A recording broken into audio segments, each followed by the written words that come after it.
Foundation Level Objective 4.3.1 K2. Explain statement testing. First question. Your test suite achieved 100% statement coverage. What is the consequence of this fact? A. Each instruction in the code that contains a defect has been executed at least once. Don't get distracted by code that contains a defect. As we have achieved 100% statement coverage, then we have executed every code statement whether it had a defect or not. This statement is correct. B. Any test suite containing more test cases than your test suite will also achieve 100% statement coverage. This is not correct. We could have thousands of test cases, and they would cover only 1% of the code. In statement coverage, size doesn't matter. C. Each path in the code has been executed at least once. Wrong. 100% statement coverage doesn't guarantee 100% branch or path coverage. D. Every combination of input values has been tested at least once. This is practically impossible. 1. Because of the testing principle, exhaustive testing is impossible.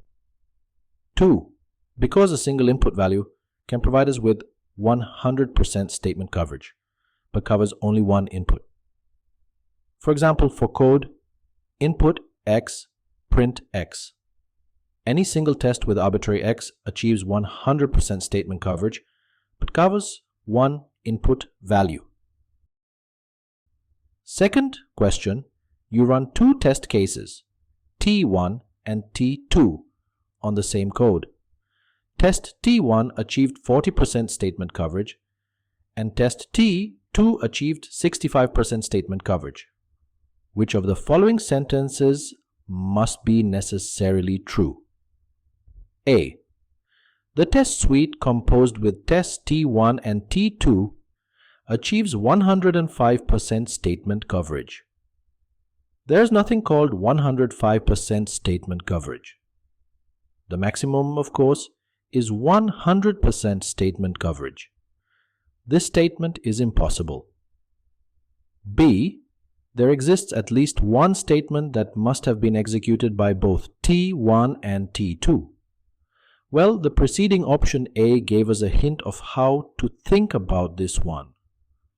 It would be 105% if the statements executed by T1 and T2 were not related to each other.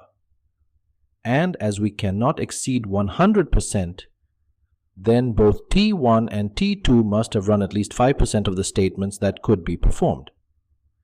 C. At least 5% of the statements in the code under test are non-executable. Incorrect. Statements coverage doesn't tell us anything about how many statements in the code can't be executed. D. The test suite composed of tests T1 and T2 achieves full branch coverage. Incorrect. Even if the test suite achieves 100% statement coverage, which is not guaranteed at all. 100% statement coverage doesn't guarantee 100% branch coverage. On a side note, the minimum that we can achieve from executing the two test cases is 65%. In this case, T2 executes the same statements as T1. Last question. Your test suite S for a program P achieves 100% statement coverage. It consists of 3 test cases, each of which achieves 50% statement coverage. Which of the following statements is correct? A. Executing as will cause all possible failures in P. Not correct. 100% statement coverage doesn't guarantee causing all the failures. Some failures might happen due to some branch testing that hasn't been executed. Besides, as we said in the lectures, not every defect in a line of code will produce a failure. B. S achieves 100% branch coverage for P. Incorrect. 100% statement coverage doesn't guarantee 100% branch coverage. C. Every executable statement in P containing a defect has been run at least once during the execution of S. Correct? This is the definition of statement coverage. 100% statement coverage means that each executable statement was executed at least once. D. After removing one test case from S, the remaining two test cases will still achieve 100% statement coverage. Incorrect. We cannot guarantee that the removed test case has statements that overlap with the other two test cases. So, the remaining two test cases together will not achieve 100% statement coverage.